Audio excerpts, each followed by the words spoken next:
Hi అండి, welcome back to my channel Padmaja's kitchen.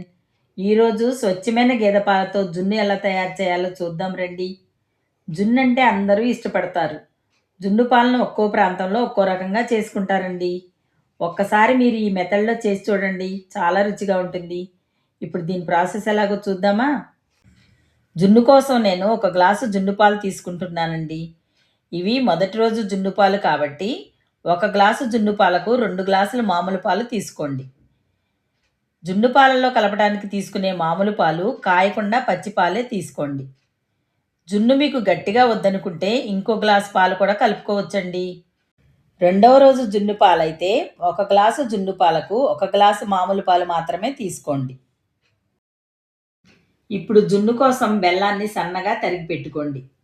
బెల్లం పాకం పట్టకుండా డైరెక్ట్గా పాలల్లో కలుపుతాం కాబట్టి ఇలా సన్నగా తరగడం వల్ల పాలల్లో త్వరగా కరుగుతుంది. ఇలా తరిగిన బెల్లాన్ని పక్కన పెట్టండి. ఒక మిక్సీ జార్ తీసుకుని దానిలో 1 స్పూన్ మిరియాలు, 6 యాలకులు వేసుకుని మెత్తగా పొడిలాగా గ్రైండ్ చేయండి. ఇలా కొలిచి పెట్టుకున్న పాలల్లో 3/4 గ్లాసు బెల్లం వేసుకోండి.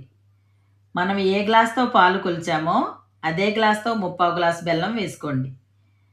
దీనిలో టేస్ట్ కోసం 2 స్పూన్స్ షుగర్ కూడా యాడ్ చేసుకోండి. ఇప్పుడు బెల్లం అంతా పూర్తిగా కరిగే వరకు విస్కర్తో కలుపుతూ కరిగించండి.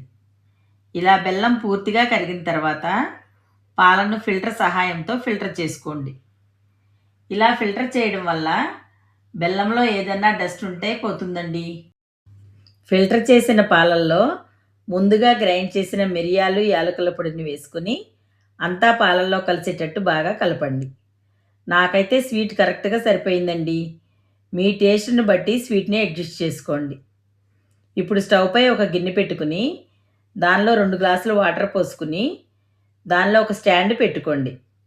ఇప్పుడు మనం రెడీ చేసి పెట్టుకున్న జున్ను పాలను నీళ్ళ గిన్నెలో స్టాండ్ పై పెట్టి పైన ఒక మూత పెట్టండి.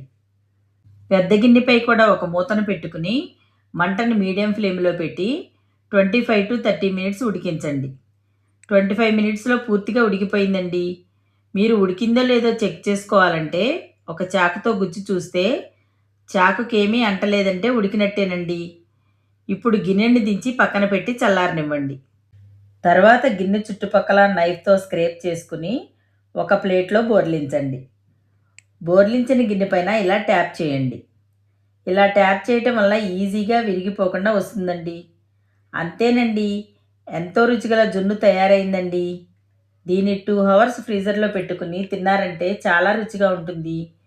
వేడివేడిగా తినడం కన్నా జున్ను చల్లారినాక తింటేనే ఇంకా రుచిగా ఉంటుందండి. ఇదే మెథడ్లో మీరు కూడా ట్రై చేసి ఎలా వచ్చిందో కామెంట్ రూపంలో తెలియచేయండి. మా వీడియో మీకు నచ్చినట్లయితే లైక్ చేయండి, షేర్ చేయండి, సబ్స్క్రైబ్ చేయండి. అలాగే మేము పెట్టే ప్రతి రెసిపీ మీకు నోటిఫికేషన్గా రావాలంటే పక్కనున్న బెల్ ఐకాన్ క్లిక్ చేసి ఆల్ అనే ఆప్షన్ సెలెక్ట్ చేసుకోండి.